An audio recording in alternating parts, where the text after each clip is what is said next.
Bapak, Ibu, dan saudara sekalian, saya yakin Anda pernah mendengar kalimat yang mengatakan bahwa kegagalan adalah sukses yang tertunda. Menurut Bapak, Ibu, dan saudara sekalian, kalimat ini benar nggak sih? Bahwa kegagalan adalah sukses yang tertunda.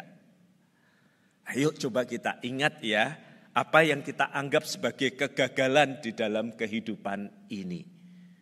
Udah jadi sukses belum? Atau masih kita akan mengatakan bahwa kegagalan itu masih adalah kesuksesan yang tertunda. Dan tertundanya bisa lama Pak WP. Gak tahu tuh kegagalan saya, gak ada yang mewujud jadi kesuksesan. Kita tahu kalimat ini sebenarnya hendak memberikan dorongan motivasi kepada orang yang mengalami kegagalan bisnis, kegagalan relasi, kegagalan banyak hal di dalam hidup ini untuk tidak menyerah, untuk terus mencoba lagi, untuk terus berjuang lagi. Kenapa? Karena siapa tahu suatu kali tentu dengan perjuangan tidak terjadi dengan sendirinya.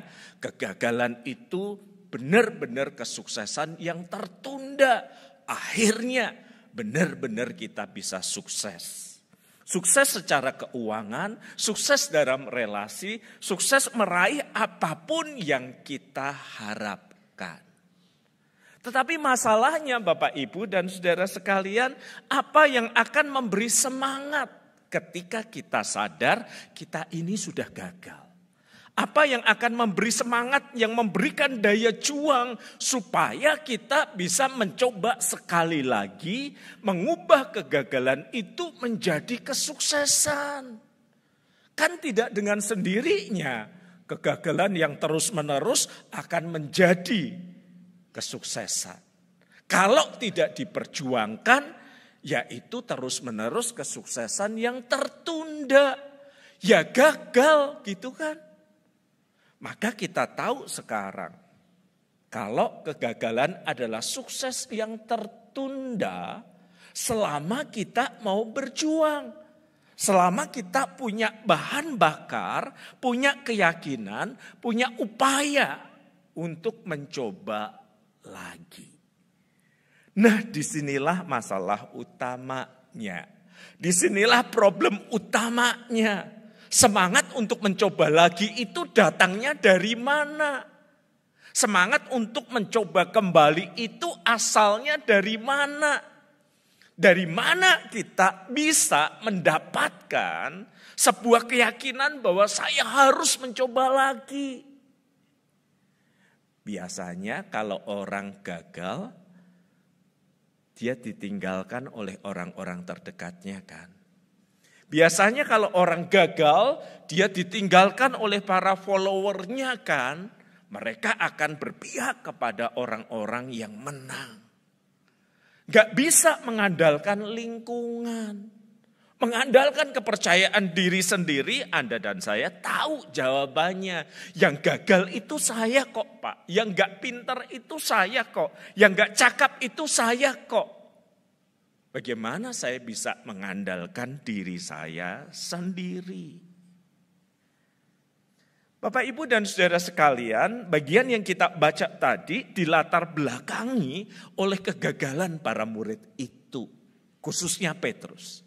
Kita pernah mendengar dia berkata, "Guru, sekalipun mereka semua meninggalkan engkau, aku gak akan pernah meninggalkan engkau." Dia cukup percaya diri, dia cukup confidence dengan dirinya.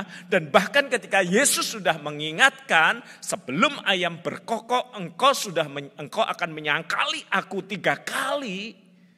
Dia pun masih merasa dirinya cukup kuat.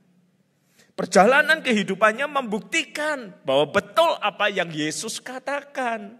Sebelum ayam berkokok 3 kali, berkokok, dia sudah menyangkali Yesus. Dan gak enaknya di penyangkalan terakhir, Yesus menoleh kepadanya, dia menatap mata Yesus dan Alkitab berkata dia menangis. Dia sadar dia nggak sehebat apa yang dia pikirkan. Dia sadar dia tidak sekuat itu memegang komitmen. Lalu dia mendengar kabar bahwa Yesus bangkit. Di depan kubur itu dia bertanya-tanyakan apa yang sesungguhnya terjadi. Kemudian dia melihat bahwa Yesus yang bangkit itu menampakkan dirinya kepada murid-muridnya termasuk dirinya. Coba Bapak Ibu pikirkan sejenak ya. Kalau Bapak Ibu jadi Simon Petrus, kira-kira bagaimana perasaan Bapak Ibu? Ketika Yesus itu menampilkan dirinya di hadapan Bapak Ibu, lalu barangkali menoleh sambil tersenyum. Kalau saya jadi Simon Petrus ya, saya akan merasa setiap tatapan itu sebagai sebuah sindiran. Seolah-olah dia ingin berkata, nih kalau saya jadi Petrus, aku sudah bangkit. Aku memenuhi janjiku bahwa aku akan dibangkitkan pada hari yang ketiga. Dan kamu? Oh, kalau saya jadi Simon Petrus, saya sadar benar bahwa saya udah gagal. Setiap tatapan matanya, setiap sorotan matanya itu mengingatkan pada kegagalan itu. Kalau saya jadi Simon Petrus, saya sadar ada sesuatu di dalam diri saya yang belum tuntas. Saya punya utang untuk mengaku salah kepada Yesus seandainya saya di posisi Simon Petrus. Ya barangkali lah Bapak Ibu mirip dengan Bapak Ibu, misalnya Bapak Ibu punya utang sama si A.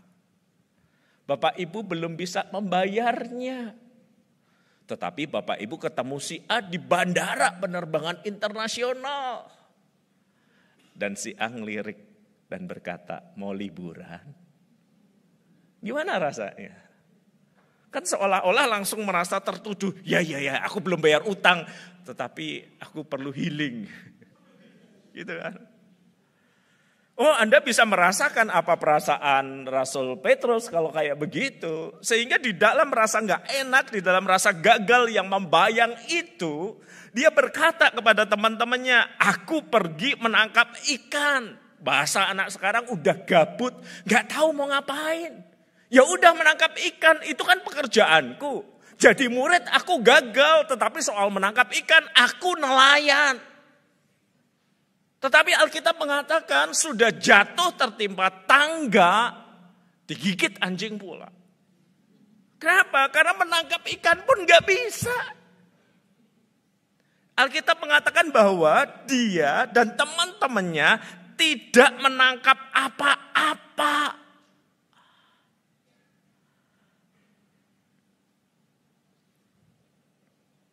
Sampai kemudian ia mendengar lagi suara Yesus yang berkata, tebarkanlah jalamu di sebelah kanan. Itu hari sudah siang. Dan mereka kemudian menangkap banyak ikan. Oh, kalau saya jadi Simon Petrus, Bapak Ibu, saya makin merasa dek gitu. Kenapa? Bukankah dulu ketika pertama kali dia mendengar Yesus, itu dia merasakan kasih dan kuasa Yesus ketika dia gagal menangkap ikan seharian.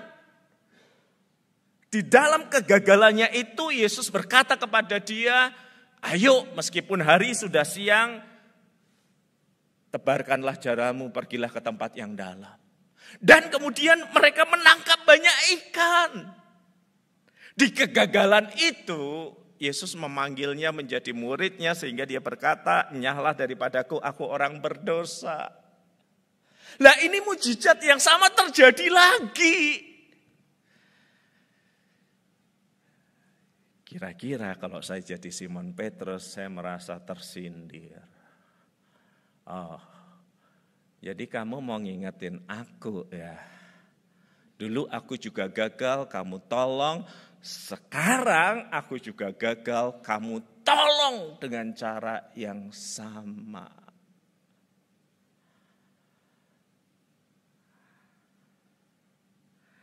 Kita lanjutkan kisah pertemuan di bandara itu ya.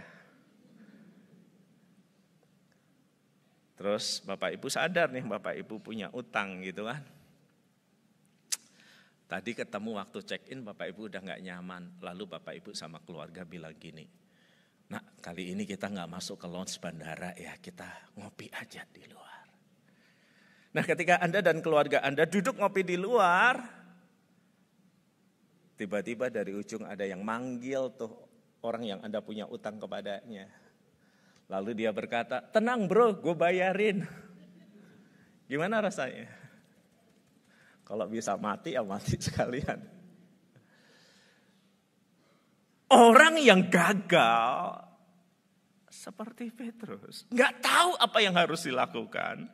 Pergi menangkap ikan, gagal. Dan di dalam kegagalan itu sekali lagi kemurahan Tuhan menyapa dia. Apa enggak tambah enggak enak tuh hati? Apa enggak tambah enggak nyaman? Apa enggak tambah gelisah? Makanya ketika selesai sarapan, Tuhan itu bijak banget ya, ngajak ngobrol orang serius sesudah sarapan, bukan sebelum sarapan loh. Dia bertanya, Simon anak Yohanes, apakah engkau mengasihi aku? Oh, Simon Petrus selalu menjawab dengan cepat, benar Tuhan, aku tahu bahwa engkau mengasihi engkau. Gembalakanlah domba-dombaku. Lagi pertanyaan yang kedua, Simon anak Yohanes, apakah engkau mengasihi aku? Mungkin pertanyaan kedua ini Petrus masih, kok ditanyain yang sama sih? Dia enggak dengar ya jawaban saya ya. Oh dia masih menjawab dengan keyakinan, ya Tuhan engkau tahu aku mengasihi engkau. Tetapi begitu pertanyaan ketiga, Alkitab mengatakan Petrus pun merasa sedih. Kalau saya jadi Petrus saya juga sedih. Kenapa? Ngerasa kesindir kan? Engkau tahu aku mengkhianati engkau 3 kali ya. Sekarang awakmu bales rek nanya sama aku 3 kali pertanyaan yang sama. Setiap pertanyaanmu itu mengingatkanku pada kejatuhanku. Pada kegagalanku. Tetapi bukankah sejak jawaban pertama ada anugerah di situ, ada kepercayaan yang diberikan di situ, gembalakanlah domba-dombaku.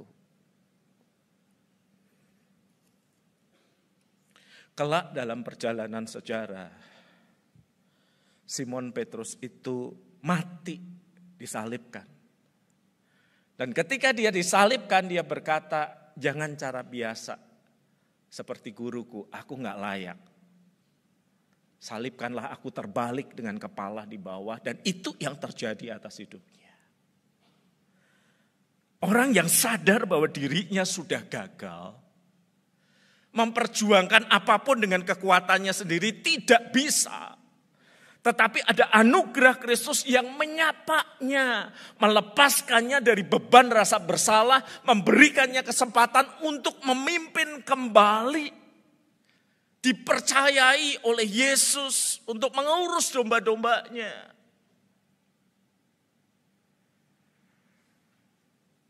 Orang yang sudah gagal tidak mungkin bangkit di dalam dirinya sendiri.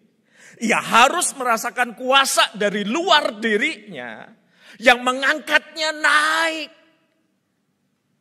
Dan kuasa itu yang dirasakan Simon Petrus datang dari Yesus yang membuat mujizat yang sama sekali lagi dan yang membuka anugerahnya. Gembalakanlah domba-dombaku. Manusia boleh saja menyerah, dihantui rasa bersalah karena kegagalan, termasuk Anda dan saya. Tetapi anugerahnya akan selalu lebih besar daripada kegagalan kita. Suatu kali masuk sebuah DM di Instagram saya. Kebetulan saya lagi gabut buka, biasanya enggak saya buka karena cukup banyak. Ada potret pria dan wanita, saya assume suami istri. Tetapi dari tampilan si pria saya tahu, kayaknya dia berkeyakinan lain deh. Tapi kenapa dia menghubungi saya? Dia nulis pesan, Pak Pendeta, tolong doakan istri saya. Ini nomor WA saya, kalau Pak Pendeta punya waktu tolong hubungi saya. Saudara, saya mikir, kenapa? Karena tampilannya itu bukan kalangan sendiri. Jangan-jangan ini orang bermaksud buruk dan yang lainnya, dan yang lainnya, dan yang lainnya. Saya nggak kenal juga, nggak ada di jaringan pertemanan untuk ngecek. Jadi saya biarkan tuh berhari-hari. Sampai DM yang kedua masuk lagi. Tolonglah saya Pak Pendeta. Entah mengapa kok, okelah saya WA. Ternyata dia tinggal di sebuah tempat di kota ini dan dia meminta saya datang ke rumah untuk mendoakan istrinya yang sakit. Oke, saya datang sendirian. Turun dari taksi online, kendaraan online, saya masuk dan benar kan dugaan saya, dari tampilannya udah kelihatan bukan kalangan sendiri, dari kalangan yang lain. Lalu dia memperkenalkan diri, berterima kasih saya sudah boleh datang. Lalu dia ajak ke kamar tempat istrinya sakit yang mau minta didoakan. Seorang perempuan terbaring di tempat tidur, sang suami di situ menggenggam tangan istrinya. Pokoknya so sweet banget lah. Anda bisa iri kalau Anda di situ. Dia usap kepala istrinya lalu berkata, kayaknya ada panggilan khusus ya. Pendeta datang. Pendeta WP yang kamu dengerin di radio.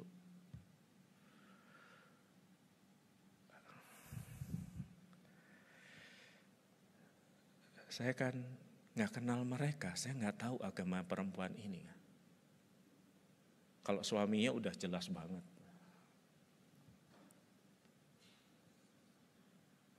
Lalu perempuan yang terbaring sakit itu membuka suara dan berkata, Pak WP, apakah saya diampuni Tuhan? Apakah saya diampuni Tuhan? Saya itu seperti Yudas, saya sudah jual Tuhan Yesus. Oh, dari kalimat itu saya sadar, kayaknya dia tahu tentang kekristenan. Lalu dia pegang tangan suaminya lalu berkata, maaf ya kalau saya harus mengatakan kalimat ini. Pak Pendeta, saya itu tukar Tuhan Yesus dengan yang lain karena saya cinta banget sama suami saya. Dan sekarang saya sakit. Dan sekarang saya merasa gelisah, merasa gak enak, merasa gak nyaman. Saya tahu saya gak akan sembuh, sakit saya sudah terminal.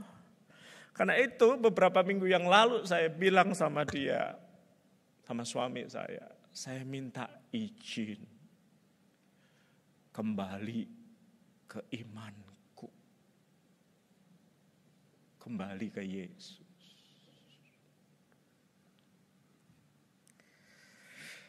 Anda udah ngerti apa yang terjadi kan? Kalau Anda di situ udah tisu itu nggak mempan, karena ibu udah.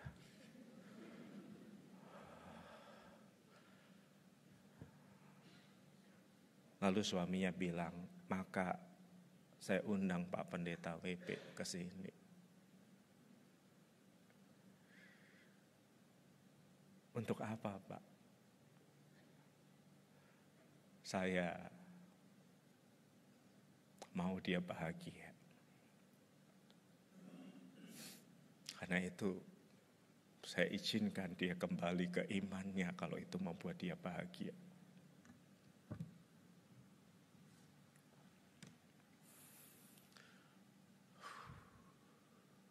Dari situ saya tahu dia sangat mencintai istrinya. Dia bisa mengalahkan egonya dan yang lainnya. Jadi si perempuan terus bertanya, saya diampuni enggak Pak? Saya mau berdoa, dipimpin Bapak ngakuin saya salah. Kalau perlu dibaptis lagi saya juga mau.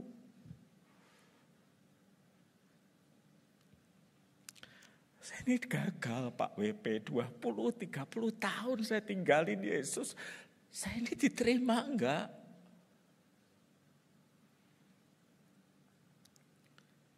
Saya meletakkan tangan atas izin suaminya. Suaminya saya tanya, Anda ikhlas istri Anda memeluk keyakinan yang lama? Dan sang suaminya berkata ikhlas. Kalau itu membuat dia bahagia menjelang akhir hidupnya. Saya meletakkan tangan berdoa untuk perempuan itu, meminta dia mengulangi doa saya, dan begitu berkata amin, tangis itu pecah di situ.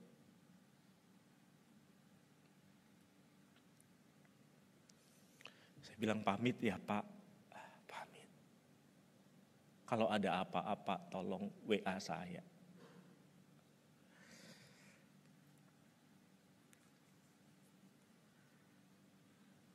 Mungkin 3-4 bulan kemudian dia berkirim pesan, istri saya sudah meninggal barusan Pak. Sebentar lagi dimakamkan. Mohon maaf, ikut agama saya ya Pak. Karena orang kampung nanti tahu kalau dia berubah agama, saya sulit menjelaskannya.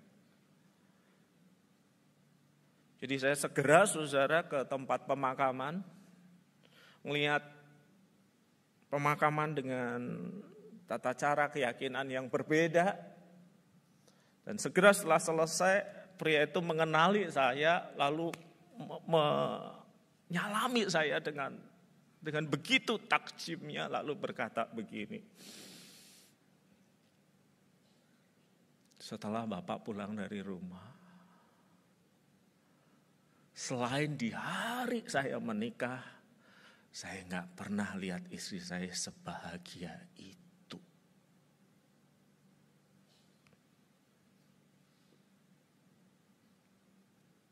Terima kasih sudah mengembalikan kebahagiaan istri saya menjelang akhir hidupnya.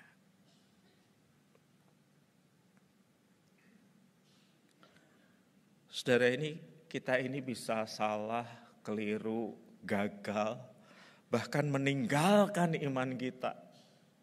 Gak peduli sama apapun, kita itu bisa kayak begitu. Mereka yang mengikuti Yesus, para murid juga meninggalkan dia ketika Yesus menderita. Petrus mengkhianati Yesus 3 kali. Dan Anda dan saya punya kegagalan kita masing-masing untuk hidup sebagai murid Kristus. Tetapi yang saya tahu bahwa anugerahnya selalu lebih besar dari dosa, kesalahan, dan kegagalan kita. Dan anugerahnya selalu memberi kesempatan kembali karena Tuhan tahu tidak ada kebahagiaan di dalam hidup selain dalam pelukan Kristus yang telah dibangkitkan itu. Jadi dimanapun Anda berada dalam perjalanan iman Anda, termasuk dalam kegagalan, pemberontakan, dosa dan kesalahan, Kristus berkata dan menanti Anda datang kepadanya. Marilah kepadaku yang letih lesu dan berbeban berat. Aku akan memberikan kelegaan kepadamu. Betapapun besar kegagalan kita, anugerahnya jauh lebih besar. Mari kita berdoa.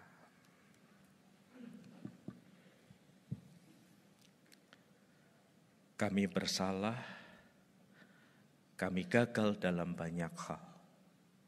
Sebagian diketahui oleh orang lain, sebagian tidak diketahui oleh orang lain. Tetapi Engkau tahu. Dan oleh karena itu biarlah anugerah-Mu sekali lagi memanggil dan mendapatkan kami kembali. Anugerah yang lebih besar dari segala salah dan dosa kami. Karena Engkau Kristus adalah Allah yang setia. Bahkan di tengah ketidaksetiaan kami.